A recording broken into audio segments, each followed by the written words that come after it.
I do indeed, Mr. Speaker, beg to move the motion standing in the name of my right honourable friend, the Prime Minister. I am sure that honourable members will appreciate that I do not wish to detain the House unduly. I hope that the House will support this business of the House motion in order that we can move on to consider the stages of this bill. This is a straightforward business of the House motion that will facilitate consideration of a short bill in order that the House can agree the date of a general election. The motion sets aside up to 6 hours for consideration of the bill, including up to 4 hours for the second reading, with the remaining time for committee of the whole House and remaining stages.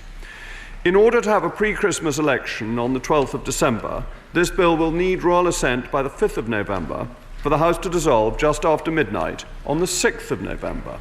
That general election timetable allows for the Northern Ireland Budget Bill to pass before dissolution to ensure the Northern Ireland Civil Service can access the funding it needs to deliver public services and proper governance.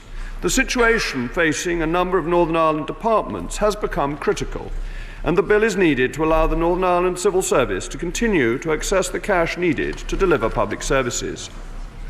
In order to ensure that that bill receives royal assent to allow for dissolution on the 6th of November and to allow the 25 working days for the administration of the poll, it needs to proceed quickly.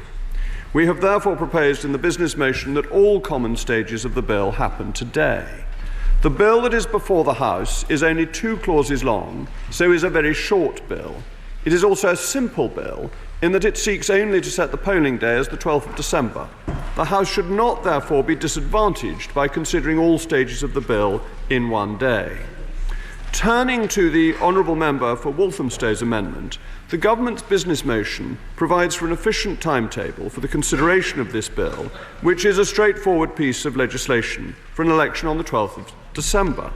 Of course, the government recognises that the selection of amendments is a matter for the Speaker or the Chairman of Ways and Means. However, it is entirely standard practice for this House for amendments not to be taken from backbench MPs on bills as simple as this one, where an expedited timetable is required. While it may not be a wrecking amendment in itself, there is no doubt that it is a gateway to amendments that could seek to obstruct the bill. The bill is simply designed to give effect to what all four of the biggest parties in this House have now said they support. That is a December general election. Nothing more and nothing less. We will have over 6 weeks. I will of course give way to the honourable lady. I'm most grateful to the Leader of the House, who once upon a time was a champion of this House, but since he became Leader, seems to be trying to curtail debate on every government bill. It's gone to the dark side. I know he's had a long-running, if polite, dispute with the Speaker, but could he explain to us paragraph 3B and why he felt it was necessary to say the Speaker shall leave the chair whether or not notice of an instruction has been given? The Speaker is never in the chair when we're in committee stage. Why does the Leader of the House feel it's necessary to say that this afternoon? Mr. Speaker, the honourable lady and I served on the Procedure Committee together.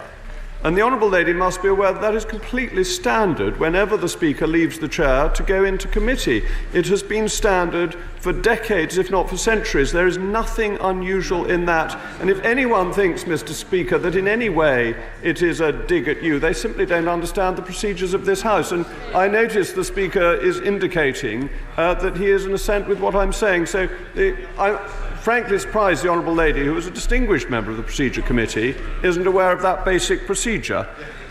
So it is just a December general election, nothing more and nothing less. There will be 6 weeks to discuss all of the great political questions facing our country, before the people are given the chance to give their verdict. But the debate today is not about those great issues. It is simply about setting the 12th of December as the date for a general election. That's not what this provision is about. No, indeed.